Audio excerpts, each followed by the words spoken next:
You're listening to Big Blend Radio with Nancy and Lisa and nature photographer Margaret Carrera. We're having a garden party because today is National Gardening Day, and you just heard the song Lotus Blossom by Michael and Spider. You can get their music on Amazon. But we wanted to start with that song because we are welcoming horticultural therapist, master gardener, and author Erik Keller on this show to talk about his new book, A Therapist's Garden, Using Plants to Revitalize Your Spirit. And you can go to his website, growhappy.com, and that's grow, it's G-R-O, growhappy.com. And you know what, he's in Connecticut, and his book really kind of follows the seasons and has all kinds of cool projects. You need the book. Just go get it in any place that you want it. So welcome to the show, Erik. How are you? Oh, I'm fine. In fact, you apropos, you called me on probably the nicest day so far we've had this year. Oh, cool. See, it is National Gardening Day. The gods know it. You know. So can you grow a lotus in Connecticut in the summer? Indoors or outdoors, you can. We are somewhat light and temperature challenged as it starts getting more toward the chilly seasons. But yes, it is something you can grow. I think that's always a challenge for us northern gardeners because we see these beautiful tropical plants, and sometimes stores will sell them, or you can buy them in the summer. And then you find out that these plants that are, perennials are very much an annual when you subject them to the harsh New England weather. Yeah. Well, we're excited. We're coming to Connecticut this summer. Okay. And we're going to be in a town called Baltic, Nancy. I think it's Baltic. It's near Mystic, so I know we get to have pizza somewhere. Mystic Pizza. Yes, the South Shore pizza of Connecticut is somewhat legendary. Yes, we've got to do that. And then I think, Margot, don't you have family in Connecticut too? My daughter lives in Marlborough. Ah, see? And, connection. Yeah, my granddaughter also lives there, so, yeah. Oh. So it's the Marlboro man frequently. There? Yeah, the Marlboro man. Yeah, so she lives there? No. It's a little out in the country. She likes having a garden, speaking of which. She loves gardening, so cool. something she grew up with. See, well, that's the thing. I think it's really good for you, a good spirit for you. And by the way, Erik has an awesome Instagram account too. Erik, isn't it Grow Happy CT? It's hashtag Grow Happy CT, or if you were to look it up, it's Grow Happy _CT. Okay, There you go, for Connecticut. And we had to bring the Connecticut connection in here, but I don't think I had heard of a horticultural therapist until, we found out about you and your book, A Therapist's Garden. And so, tell us a little bit about becoming a horticultural therapist. I have not heard of that, and I'm really happy to hear about it. Yeah, it's a practice that's been around for a long time. In fact, much more so in other countries such as Canada and the United Kingdom, where nature-based therapies seem to get a lot more respect than they do, unfortunately, here in the United States. To become a horticultural therapist, there are a wide variety of programs you can take. The path I took was somewhat twofold. I first went to a master gardening course in Connecticut, and every state in the United States has them. And if you love gardening and have some time, I would encourage you to look into such classes and courses in your state, because they're just phenomenal in terms of the amount of knowledge they give you. Plus, they're not that expensive, so it's ultimately the best of all worlds. But then after that, after I took my master gardening courses, a number of years later, I went to the New York Botanical Gardens, where they had a certification process in master gardening. And it was kind of a happy coincidence, because my wife at the time was taking classes in botanical illustration.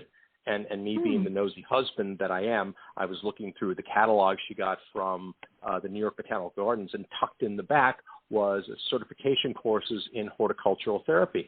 And when I saw it, it just clicked in my life. I go, this is what I want to do. I want to try to work with people and plants. And a lot of this came from dealing with a number of things. When I became a master gardener, one of the projects you have to do in community service is to work with some group. And I chose to work with a group of young women who were basically in a juvenile detention center. And so I worked with them and helped them revitalize a greenhouse while they were basically in prison. And it was a very rewarding experience. Wow. And then after that, I decided, once I saw this course, that's actually what I wanted to do with the next phase of my life. So I took certification courses. I worked with a wide variety of different groups and clients, which is part of the certification, and then started to practice on my own horticultural therapy in a variety of venues. Wow, cool. This is amazing. Yeah, and working, in regards to, I know that you worked with girls in a juvenile detention center, and you got to think, I'm just looking at what's going on in our prison system, our jail system. We're seeing a lot more youth and women actually in there. And all these reasons come from all the interviews we've done over the years, and just reading and listening to other ones too. It seems that the youth and the women, obviously there's true psychopaths and real crazy criminals, but it seems that people are finding themselves in predicaments with trauma being the stem reason, and that it's really, here you get locked away, and what are we doing for mental health and for health of these individuals that obviously had some stumbling blocks in their lives that led them on a different path that wasn't, productive or good. But it happens to people in life, and it doesn't mean that they're necessarily the crazy criminals, right? And so, what was your experience through this, seeing how the changes, did it help, would you like to see more like gardening and being a therapy for inmates, because these are people, they have feelings, and obviously something went wrong, but to just keep them boxed up in a cell, I don't think really helps anything. Well, no, and you're absolutely right. When I was working with these, young women or girls, they were typically between the ages of 13 and 17, and they were incarcerated anywhere from like 2 to 8 months. So, and obviously I couldn't really get into the reasons why they were being incarcerated, but my purpose was to help them revitalize a greenhouse and then bring some joy into their lives by working with nature. So I taught them how to propagate plants, to start things from seed. And so it really changed the demeanor of these women, because, I mean, if you were to look at this greenhouse, I mean, it's behind barbed wire, right? So you have this incredibly beautiful greenhouse behind barbed wire. And so you think about that in terms of like gardens, and it's a very sort of tough thing to do. But, with these girls, I was able to, within a couple of months, we weeded everything out. We cleaned up the greenhouse. I started getting them to propagate, and they started to change their whole attitude that, to be outside was a wonderful thing, to make sure that they behave properly and not endanger themselves or other people, gave them the opportunity to go out and water the plants and weed a little bit and grow some things. And so some women went from being very sullen and prone to violence to being, somewhat loving and different. And, others would go and make, let's say for their mother, flower baskets from things they grew from seed, and they were so proud of that. They took such care to make sure that they could take something from this like germ of a seed into a beautiful flower, an arrangement of flowers that they could give to a parent or a guardian at another time. It's a step of success, and I know children are children, and they're asked to cope with our daily lives as adults all the time. And they're not up for it because they're still children. And most children these days, sometimes you talk to like a 3-year-old, I'm like, it sounds like a 70-year-old man. They talk as if they're adults. But, and sometimes I think they're just mimicking, and they're saying things that they really, truly don't understand. I feel like we're pushing them so hard. And then there's the neglect side, because both parents usually have to work, and children are bounced around, and I don't know. I just don't think, that they're coping with anger, and then they get into trouble, and I don't think it's their fault. Go ahead.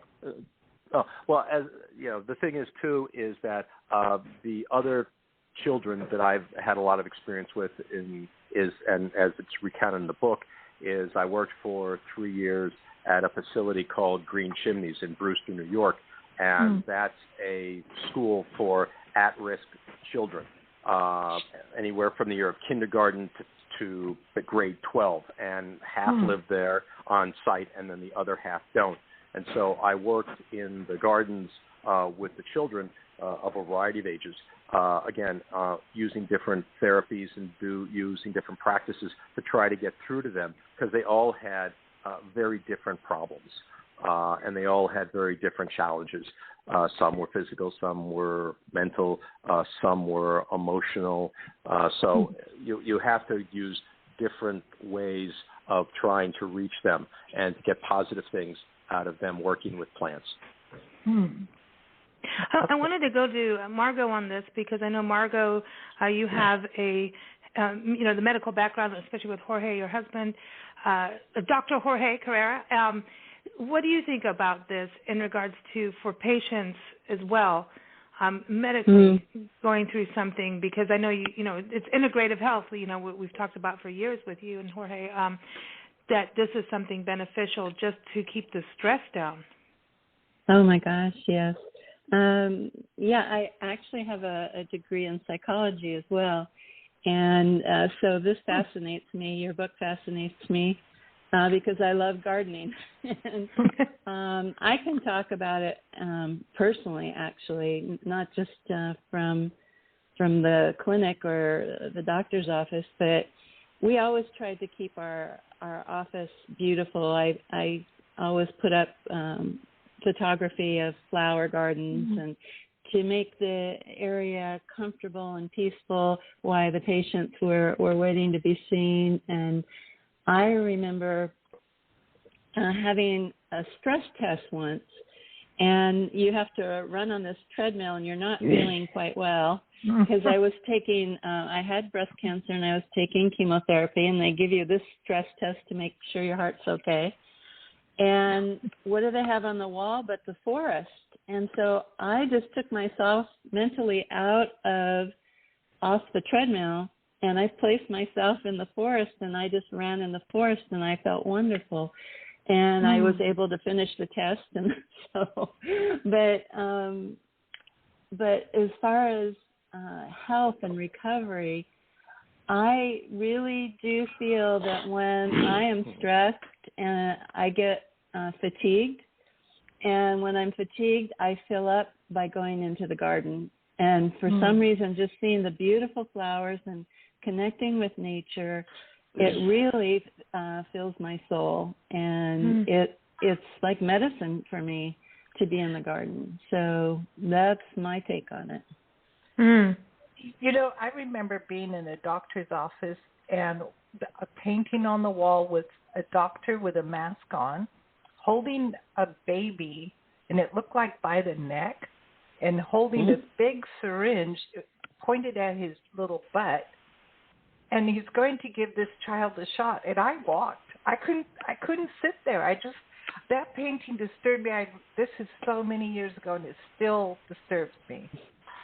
So I would like to say to doctors, please don't put stuff like that on your wall. And also stop with the white coats. Can we have flowers on the coats? You know, the white coats, I don't get it. Just stop the white coats and just get rid of them. Put some flowers on them. You know, some trees. They call us PSTD. Yeah. I go in there and I see the white coat and I get nervous. Exactly. And my husband's a doctor. I know. Do you make him take the white coat off when he gets home? Because no one wants to see it. I don't even see it. He doesn't bring it home even. Oh, good. Because it's like no, none of that. But Erik, I mean, look, we're all getting freaked out already just thinking about doctors. Let's get in the garden. But you've worked with, special needs cancer patients, and some people we've talked to too. This can be part of the recovery, because you can garden, even if you're disabled in some way. You can be in a wheelchair and wheel to a table and garden. So this is something everyone can do. Right, and that's why when I deal with the different client bases I have, I try to put things together so that they can be successful and they can have a positive experience. Now, that's not to say that, we're all not going to have a, quote, failure in the garden, although, honestly, I don't believe that there's failures in the garden. I think every failure becomes a learning experience if you look at it through the right lens. And that's the way I always think that you should look at gardening, not that you failed, but you've learned something new, because nature has a way of throwing us curveballs all the time. Yeah. And and a lot of things that we'd like to think are under our control aren't.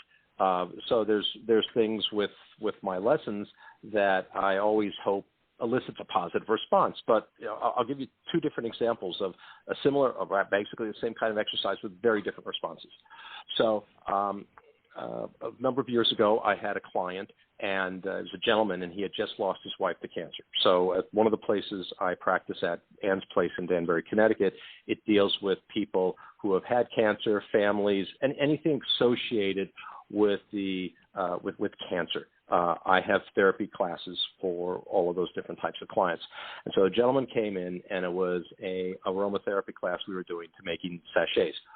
And so he comes in and sits down, and he's being quiet. He's chatting a little bit, but he's very quiet because he just lost his wife a few weeks ago. And one of the things that we do in the beginning of the class is we start passing around the herbs for different scents. So the herbs are being passed around. And then all of a sudden he comes across lavender, and he stops. And the reason he stops is he says, "This reminds me of my wife. Our house always used to smell like lavender." And then he starts getting all teary. And then he says, "I'm sorry, I have to leave." So he left. I never saw him again. Now that's not the kind of response I'm looking for, when I bring my clients in. But one of the things that you find about horticultural therapy, particularly smells and aromas, is that they are incredibly powerful in terms of evoking old memories. All right. And so that evoked a memory of his wife that he wasn't at the point in his sort of recovery from grief that he could deal with. Now, maybe a different example with a different ending. Another time, same kind of thing. We're making sachets. This woman comes in. She's heavy into chemo and radiation. She's a wisp of a thing. Her skin is pale and fallow. It's paper thin. Her eyes are sunken into her head. She's wearing a kerchief because she has no hair. She comes in, again, same kind of exercise going around. Lavender comes to her. She brightens up. She says, this is the first time in 2 years I've been able to smell anything. And she goes, I can't believe it. So she just hoards it. And then she goes for the rosemary, and she can smell that too. And she starts breaking down in tears, but they're tears of happiness because she's able for the first time to, smell things. And then everybody in the class starts crying because, it's like you have this woman who's been through so much pain, so much suffering, and this moment of joy, this sort of, epiphany she's had of regaining a scent that she thought she lost and would never find again is just such a joyful event for her. So, same exercise, two different outcomes. Your first example, I bet you at some point in that man's life, he reintroduces lavender into his home when he's ready. Absolutely. Oh, yeah. But he wasn't ready for it at that point. Yeah, he wasn't ready for it. Things were too raw. Yeah. It's the same thing as, I'm a musician, and we had a band, and we lost our bass player a few years ago, and it was very sudden. He's a young guy, and it was very, very close to him, and it was heartbreaking. And music, which is everything, just every song, because of all the music memories and everything, it was really difficult to listen to music, which is like plants and nature is a solace for me, and it was a really rough time. And then you turn that curve. Yeah. And all of a sudden, all of them now I feel good. I can I want to listen to those songs to have the happy memories. So it just takes that time, but that sense memory is so special. We used to live up in the mountains. Margot's in San Diego, and we used to live up in Julian, and people would come up to Julian because every spring, like now, it's lilac season. Lilacs. And it would, and everybody had this memory of lilac in their lives, and especially a lot of times it was mostly the women who were really into, like, would remind them of their grandmothers or their mothers, and there's something about lilacs, and everybody would say, oh, wait till the lilac season, and they'd tell me all these stories, and then the lilac season happened. And now, like, if I even see a lilac, wild lilac or cultivated lilac, now I'm right back in Julian. It's like, that's my tie to it now, and I have all these memories of spring and Julian and people, and so it's amazing what plants do, and just even there's so many studies about flower power, real flower power, bringing just give someone the joy of flowers, that just it goes beyond brightening your day, whether they're cut flowers or a plant. I always like to give plants because then they continue on. But, Erik, two things about your book that I love the illustrations, by the way, but also the fact that you're going through the seasons and going through like cabin fever. We all know about that, especially during COVID, and we're getting out of winter slowly. I don't know, we're in Seattle. It's still winter for us, but not for people who live in Seattle. They're like, it's spring. It feels great. I'm going, what? But you go through the seasons and also bring in these projects. How important is it that there's doing versus just enjoying the look of a garden, but the doing part of it? Well, I think doing has a lot to do with that. One of the things that I don't think people think about sometimes is that actually touching soil increases your serotonin levels, because there is a bacteria in the soil that basically stimulates serotonin within your body. So, if you like to say, oh, I don't want to get my hands all dirty and messed up, you are taking away from some of the inherent sort of nature high that you're going to get from playing in the soil. And I always say soil. We walk on dirt, we plant in soil. And so that's one of my pet peeves with my clients. It's like, no, it's soil you're planting. You walk on dirt. And it's important because in soil, there's life. I mean, if you ever look at an area sometimes and nothing grows on it, it may be because there's nothing in there except, just old ground up sand and maybe some asphalt and stone. There's nothing nutritious about the soil. I mean, if you have good organic soil that's been composted and you have manure in it, there's all sorts of life in it. I mean, it's totally different in terms of the feel, the smell, and the life it gives. And that's one of the things that's great about gardening, and just being there with it. And one of the reasons I give these exercises is, particularly, up here in New England, people say, "Oh my God, you can't do anything. It's horrible." Well, I mean, we grow microgreens. We don't have to grow them year round, but that's one of the main things we do in the wintertime, is that anybody with a window and a little bit of space can grow microgreens in the wintertime up north. They're really easy. They're super nutritious. And again, it gives you life. And it shows that, even though it's February, you can have fresh cut greens that you've grown with your own hand that you can, sprinkle onto your salad.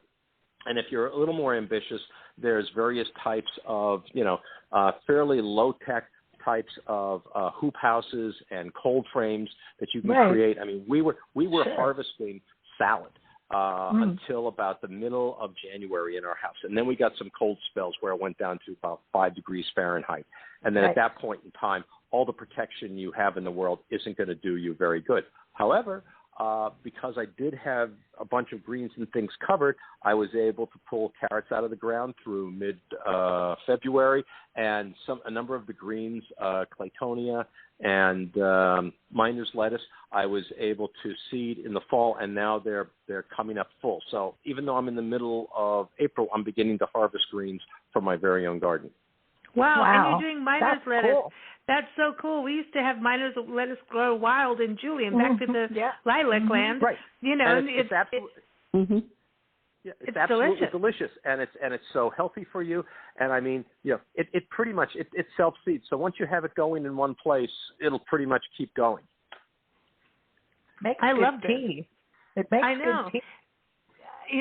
There's all kinds. I mean, there's clover that grows wild. I mean, that's the thing too. I think when people start getting into their garden and looking at what they have and what they don't have, what they want to, that goes, oh, I want to do that. So that creates creativity. It creates, inspiration and excitement, and let's do, instead of not do. But there's also things like dandelions and things like that people just typically just, have the lawn service wipe it out and put chemicals on it. Well, right, and I mean the thing is that when you start looking at that, I mean, monoculture is not just in my mind boring, but it's also deadly, destructive. It's bad. So I mean, for instance, in my quote yard, I mean, I have what a lot of people wouldn't like it, particularly in the area that I live, because there's lots of quote unquote weeds there. But those weeds are part of our spring salads. So there's sorrel there's dandelions, there's plantain, there's clover, there's violets, there's garlic mustard. There's probably 15 different greens that I can start to harvest in the next week or so from my yard. We lived in Yuma, and we learned from living there for several months the winter crops of lettuce are grown in Yuma, which is nice. That's great. We all want lettuce, but it was so monoculture that the planting of the lettuce brought in the whitefly, which Yuma never had before. They did the monoculture, and they're still struggling with it. What are you going to do? Yeah, well, I mean, again, that's why when you plant stuff, you want to plant lots of different varieties of anything. If it's a bush, if it's trees, I mean, you want to have, and particularly, herbaceous plants, you want to have a lot of different things, because you never know what particular kind of pathogen is going to come by and wipe them out. You don't know if, like you said, you're going to get white fly. And if you have a lot of different things, then you have the opportunity to, some things will do well and some things don't, but then you never give a food source that's so much that one particular species or pathogen winds up killing everything. So, and again, diversity is, I love it. It's key. I love a rainbow of plants and vegetables and people. I think that's what makes life interesting and wonderful. Exactly. A single, if you have a lawn and it's just Kentucky bluegrass, you are asking for problems unless you intervene in a very unorganic way. Anybody who has a perfectly green lawn without a dandelion, without clover, or any of those things on it, they to get there, they have to apply a wide variety of inorganic pesticides, herbicides, and fertilizer. That's the only way it survives. That's a huge thing. Nancy and I doing all these parks as we travel the country. We, not just national parks, but doing community parks. And the first thing we do is look at the grass in the park. And there's been a lot of certain areas we go to. I'm like, dude, your parks are cool. They've got dandelions in the grass. And people look at us. I'm like, no, it means your parks department is doing the right thing. And then we went to one area and. And I'm just going to behave, but dogs were actually getting seizures from people walking their dogs, sniffing in the alley, when you walk a dog, there's often here's the water little, depending on where you are in the country, but there's the water little, it's like a little incline, and that's where the water soaks up, and dogs would want to go in there. And this neighborhood in Florida, I'm just saying. Yeah. I'm getting close. They're getting closer. Stop it. But these dogs got in there and ended up in the vets. Almost died because of seizures from the pesticides and mosquito stuff that people were spraying. Which I understand we kind of need that, but there's ways. So people just walking their dog in their neighborhood. Next thing your dogs are having, we're talking huge dogs having seizures, which is not funny. And that stays with them pretty much the rest of their life, and it's not cool. So it's this diversity is so. That's what I love about your book. It's this is like a journal, and at the same time, it's a to-do thing. There's tips and everything, but getting planting at the same time too. No matter how you're doing it, and I mean organically nice to the land. The other part we have is so many of the perfect lawns and everything with the Roundup and all of that bad stuff, which takes out birds and nature, the ecosystems. And if you plant with nature and wildlife, we're actually giving them a home instead of creating dead zones throughout our neighborhoods and communities. These just big plots of concrete don't do anything for birds and nature, and that's not quality of life for humans either. So I think the way you're doing this, Erik, gives life not just for human beings, but you're giving life for nature too, and that does affect us. Yeah, and that was part of the, I've been working, the place I've worked at the longest is Ann's Place in Danbury, Connecticut. And, when I got there, the building, in fact, and the grounds were in the process of being put together. And when I looked at what was put there for garden design, it was sort of your typical corporate kind of design. There were a bunch of plants, but there were very few natives. Things were planted too closely. There weren't a lot of flowers, and nobody had asked about what kind of therapeutic needs the clients would have. And so I came in and I basically tore up the old plan and started something new. But I left a lot of space open because what I wanted was our clients to have a hand in creating the gardens of the future. And so we've been able to do that. And so basically with everything on the grounds, with the exception of 15,000 daffodils that are in there, which are coming up right now, which are absolutely spectacular, are native plants to New England. All right, so pretty much everything is native. So that's one of the things that we did first. And you do that for a bunch of reasons. One is that, I am managing, a fairly large area there, and it's pretty much me and a few volunteers. So everything we pick basically has to survive on its own. As a not-for-profit, we don't have a lot of money. I don't want to spend a lot of money on plants. Things have to sort of exist and live on their own. So when you plant native plants, guess what? They're used to the environment. They're used to, things going up and things going down. I had some people saying, "Oh, wouldn't it be beautiful to plant, these hybrid tea roses?" And I'm like, absolutely not. First of all, they're not native, and secondly, they're high maintenance, and we're not going to do that. So and by doing it, by creating plants that are native to the area and creating many different interest zones that touch all the different senses for clients, they can walk the grounds and, find something that will interest them from a smell perspective, from a taste perspective, from a touch perspective, from a sight perspective, from a hearing perspective. So what I've done is I've tried to design something that tickles all your five senses, regardless of where you are. And by doing that, it creates surprise and joy for the clients because they find something new every time when they turn a corner. It's really true. One house we bought in Sylmar, everybody had lawns, and I tore the lawn out, and the neighbors, there was actually 2 or 3 women in the neighborhood who started a petition that I must put the lawn back. It's like, no, and just give me a couple months, for things to start growing. And I put in native plants, but I also brought in bulbs because I had to calm everybody down and let the bulbs bloom and be pretty. So they're like, oh, wow, that's kind of pretty. And okay, give her a chance. And it took a couple of years before people calmed down. And I had the best garden, and people slow down and take pictures and like it because it was the only place on the whole street with color.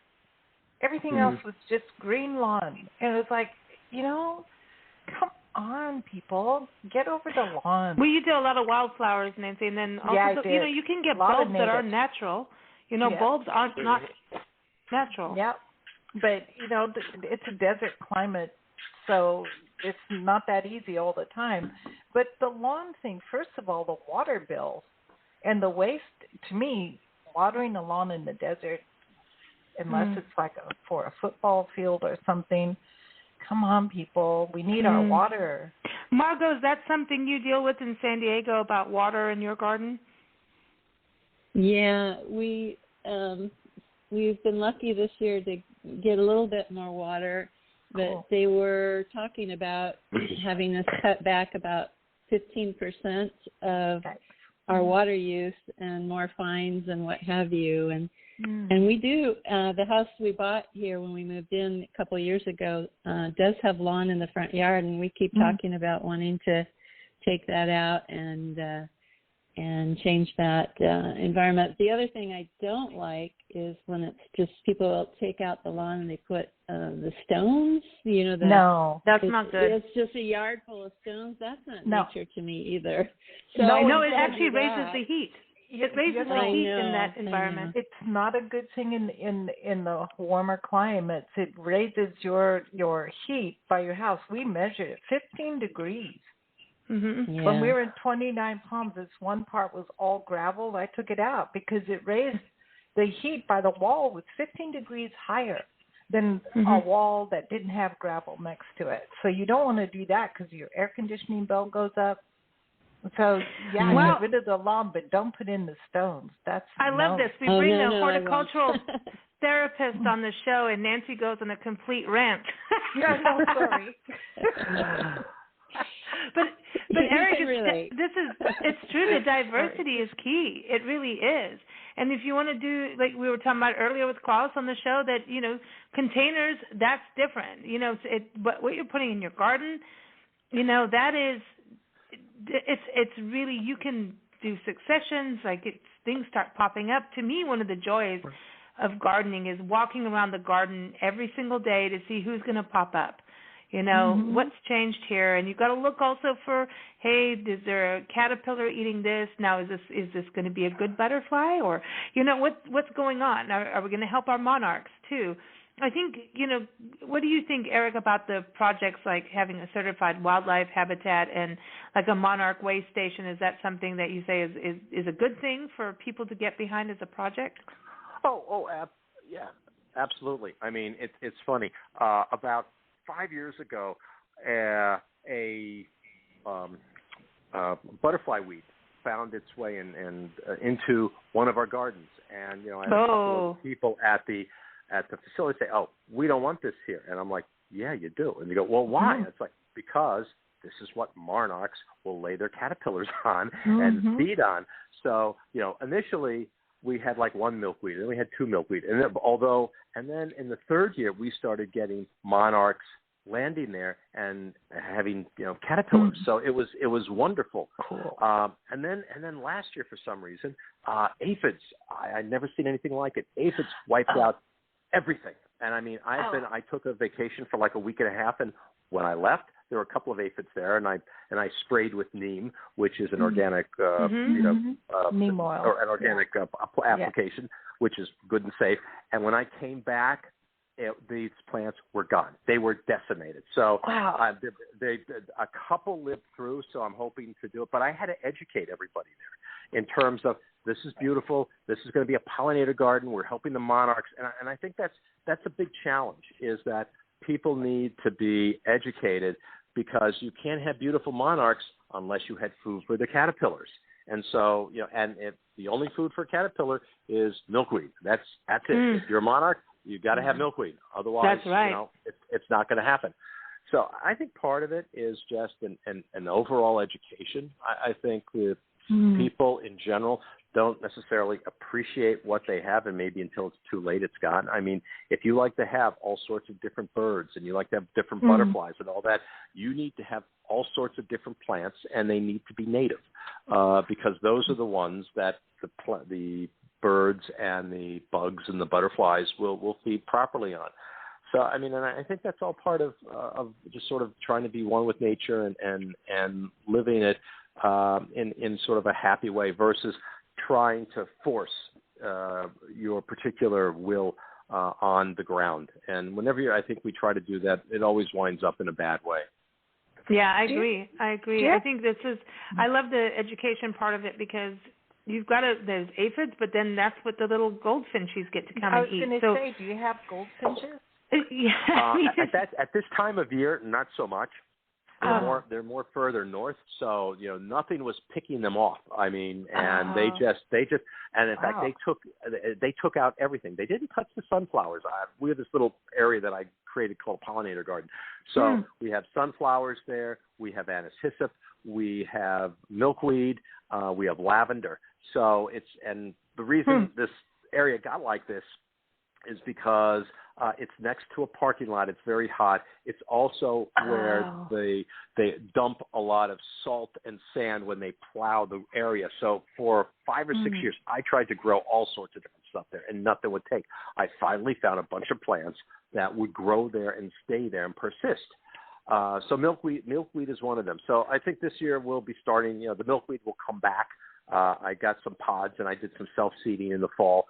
So I think we'll be fine. But again, it's just all part of sort of nature's cycle. And, hopefully if we have an aphid problem this year, I won't be on vacation, so I can deal with it in a better way. I love this, because, I want to go garden now. Yeah, you just have to keep, working on this. But, it is one of those trial and error things, and because each place, I mean, you can have a garden. I mean, I almost feel like throwing some of these books out that say this zone and only this zone and this is because things are shifting with our climate, and that's just where you are. I mean, I posted an item a couple of days ago on Instagram showing my spindly, horrible-looking forsythia next to a beautiful, bright yellow forsythia, literally 200 yards away. And the focus of the post was microclimates. So I live basically on a north-facing hill full of rock. And so the environment, it's always cold. It's not sunny. And so my forsythia are looking, I mean, I see maybe, a few little flowers right now, but kind of pathetic-looking forsythia. Yeah, literally less than 200 yards away, beautiful yellow forsythia bushes. So I think, zones are interesting for sort of rough cutting it, but at the end of the day, everybody needs to look at their microclimates and the nature of where they are. You know, are you on a north-facing hill? Are you on a south-facing hill? Do you have a lot of rock in the ground? Do you get a lot of shade? I mean, all of those things. And then what's the nature of your soil? Is it very sandy? Is it acidic? Is it alkaline? I mean, just so all of those things really determine what you can grow easily and what you maybe shouldn't try to grow. Right. Absolutely. It's true. Yeah, it's a huge project and it's fun. You know, it's fun and everything does change and, you know, climates change. Microclimates are in every different. I mean, yesterday here in Seattle, it was raining by one window but not the other window, and they're like not even 5 feet away from each other. I mean, that's how the world works. Weird. It's great. But Erik, it's been a real pleasure having you on the show, and excited about your book, and I think it's going to be something people can really get into and follow month by month. You can pick it up now and start on April or go into May and get started with projects and just kind of, you know, sink into it.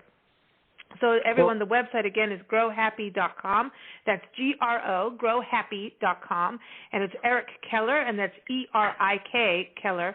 And you can go get it. It's a therapist garden out wherever you buy books, and hopefully it's from a local bookstore or bookshop.org. I'm just saying. We want to support our locals. And, of course, thank you, Erik, for joining us. And hopefully we'll see you in Connecticut. Who knows? I don't know how far you are from where we are, but where we'll be. We're at the opposite end, but if you're passing through the Danbury area, I'd be happy to give you a tour of Anne's place. Oh, that would be cool. Absolutely awesome to see what you guys are doing there. I love it so much. But thank you so much for joining us. Well, and thank you for having me. You've been very kind. Oh, you take care. All right. Thank you. All right. Bye-bye. Okay. That's so much fun.